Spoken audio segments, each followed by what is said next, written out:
प्रतिक्रियाएं बहुत सारी आ रही हैं और लगातार हमारे साथ भी खास मेहमान इस वक्त जुड़े हुए हैं। हमारे साथ संजय श्रीवास्तव जी जुड़े हुए हैं जो कि अर्थशास्त्री हैं। हमारे साथ अजय अरोड़ा साहब जो कि कांग्रेस से जुड़े हुए हैं। सूर्या मैथिल साहब बीजेपी से हमारे साथ इस वक्त जुड़े हुए हैं। ये तमाम मेहमान हमारे साथ इस वक्त जुड़े हैं। संजय श्रीवास्तव जी, सबसे पहले आपके पास आ रहा हूं मैं।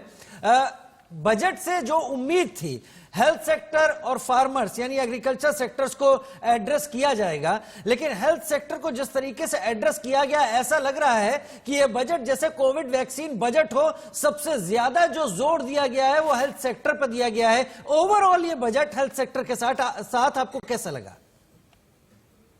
जी राजीव जी, तो हम सबको ये ऐसा देखना पड़ेगा कि ये जो सीरीज ऑफ अनाउंसमेंट हुए थे लॉकडाउन और कोविड के टाइम, वो सब एक मिनी बजट थे। तो जो आज का बजट है, आपको ये देखना पड़ेगा उन सारे मिनी बजट्स ने एक प्लेटफॉर्म बनाया।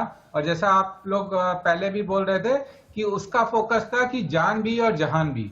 तो जब लाइव्स हमने सेव कर ली है, वैक्सीनेशन शुरू कर दिया है, तो अब देखिए जो 6 पिलर्स बताए फाइनेंस मिनिस्टर ने, उसमें जो 2 सबसे बड़ी चीज फोकस की है, वो फोकस की है इंक्लूसिव ग्रोथ पे और मिनिमम गवर्नेंस पे।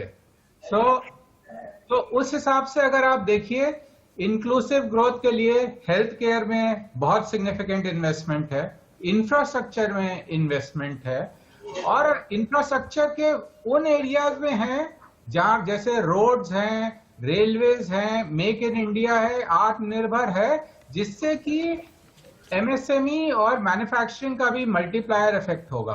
अगर ये सब चीजें होंगी तो उस वक्त तो as a result GDP grow हो सकता है। और संग में जो एक बहुत इंपॉर्टेंट चीज अब इस साल के लिए रेलेवेंट होगी कि संग में एम्प्लॉयमेंट जनरेशन भी हो, बिकॉज बहुत सारे खासकर कॉन्ट्रैक्ट वर्कर और जो ब्लू कॉलर वर्कर था, उनकी जॉब में इफेक्ट आया है। तो उस हिसाब से ये ओवरऑल कंसिडर करके ये बजट का सोच की गई है। हाँ। और एक और बहुत इंपॉर्टेंट चीज की है राजीव जी, कि उन्होंने एक इसका भी टाइम फ्रेम लिया है कि फिस्कल डेफिसिट एक विद इन रेंज में होना चाहिए। तो इसलिए बहुत सारे क्रिटिकल एसेट्स को जो है डिसइन्वेस्टमेंट करना होगा वो, और एक इनवाईआईटी भी बना रहे हैं और एलआईसी का लिए बहुत सी बातों का जिक्र इस बजट में रहा। लेकिन योगेंद्र कपूर जी, आपसे मैं समझना चाहूंगी, एक आम शख्स ये चाहता है कि उसे टैक्स में छूट मिले, उसकी जेब में पैसा रुके, पैसा बढ़े, इनकम के साधन हो और उसे सस्ता सामान मिले, चाहे वो घर का राशन हो या फिर घर की बाकी जरूरी चीजें। इन सभी चीजों को छोड़ दिया गया क्योंकि घर का राशन महंगा हो रहा है, इलेक्ट्रॉनिक सामान महंगा हो रहा है, इनकम हमारी बढ़ नहीं रही, टैक्स में कोई छूट नहीं है। आम इंसान की नजर से ये बजट कैसा है? राइट देखिए, इस बजट के अंदर मैं ये कहना चाहूंगा कि मेजर जो एक एक्सपेक्टेशन थी कि किस तरीके से पैसा जो है, एक चाहे कॉमन आदमी के पर्सपेक्टिव से अगर हम देखें कि उसके इन हैंड्स में जो है वो पैसा कैसे जो है इंक्रीज करा जा सके, वो चीज जो है एड्रेस ना इस बजट में नहीं हो पाई है। एंड ऑन द कॉन्ट्ररी मैं ये कहूंगा कि जो पेट्रोल और डीजल के ऊपर जो सेस लगाया गया है, ये एक इस टाइम जो है ये this was not the time for fresh taxes, ये चीज जो है अभी अवॉइड की जा सकती थी।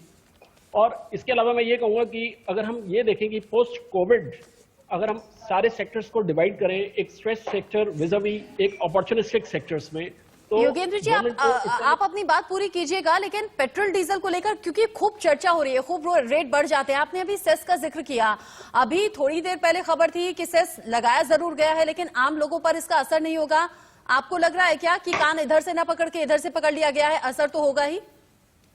एब्सोल्युटली, देखिए बजट जब भी बनता है तो वो एक अपने आप में बैलेंसिंग एक्ट होता है। गवर्नमेंट अगर एक, मैं ये कहूंगा, अगर लेफ्ट हैंड से कोई चीज आपको कुछ दे रही है तो वो राइट हैंड से उसको रिकवर करने में बिलीव करती है, क्योंकि अल्टीमेटली उसका इफेक्ट जो है हमारे फिस्कल डिसिप्लिन पे होता है। तो उस चीज को ध्यान में रखते हुए गवर्नमेंट जो है वो हमेशा एक बैलेंसिंग एक्ट है। एंड आई एम श्योर जब इसका फाइन प्रिंट सामने आएगा तो उसका इम्पैक्ट जो है लोगों पे नजर आएगा। जो फाइन प्रिंट सामने आएगा उसका इंपैक्ट लोगों पर नजर आएगा। मेरे साथ सूर्या मैथिल साहब भी जुड़े हुए हैं, अजय अरोड़ा साहब भी जुड़े हुए हैं। अजय अरोड़ा साहब कांग्रेस से हैं, सूर्या मैथिल साहब बीजेपी से हैं। सरकार ने यह बजट रखा है। सूर्या मैथिल साहब, इससे पहले कि हम ब्रेक पर जाएं, आप दोनों से ये संक्षेप में भी जानना चाहेंगे, उसके बाद बातचीत विस्तार से भी करेंगे। ये बजट आप किस तरीके से कहेंगे? तारीफ आप जरूर करेंगे क्योंकि सरकार का पक्ष है, लेकिन कितना बेहतर है बजट? ये बजट जो है इस समय के हालात में, जहां पूरे विश्व की अर्थव्यवस्थाएं रिसेशन में जा रही हैं, जहां पर इतना बड़ा मानव जाति पे संकट है, उसके अंदर यदि एक संतुलित बजट दे सकते थे तो इससे बढ़िया संतुलित बजट कोई नहीं हो सकता था। इसकी जो सत्यापन है वो भारत के अर्थ जगत ने किया है, शेयर बाजार ने किया है। हर सेक्टर के अंदर कुछ ना कुछ समर्थन सरकार ने दिया है, जिसका की ताजा उदाहरण आप देख लीजिए। 2000 से ज्यादा पॉइंट्स आज शेयर मार्केट ऊपर पहुंच गया है, 500 पॉइंट से ऊपर आज जो है निफ्टी ऊपर पहुंच गया है। आप जहां भी देखें, एमएसएमई जो कि भारत की अर्थव्यवस्था की रीढ़ की हड्डियों में से एक है, अनऑर्गेनाइज सेक्टर है, जहां पर कि 95% जो है कामगार काम करते हैं। उस सेक्टर के लिए केंद्र सरकार ने लॉकडाउन में भी 20 लाख करोड़ रुपया जो है बजट। ठीक है सूर्या मैथिल जी और विस्तार से आगे चर्चा करेंगे, लेकिन मेरा बहुत बेसिक सा सवाल है, अजय अरोड़ा साहब से भी पूछना चाहूंगा इस सवाल को लेकर। हमारी जेब में कितना आ रहा है? आम आदमी वैसे ही मार खा के बैठा है कोरोना पैंडेमिक की, वो अपने को कैसे मजबूत करेगा?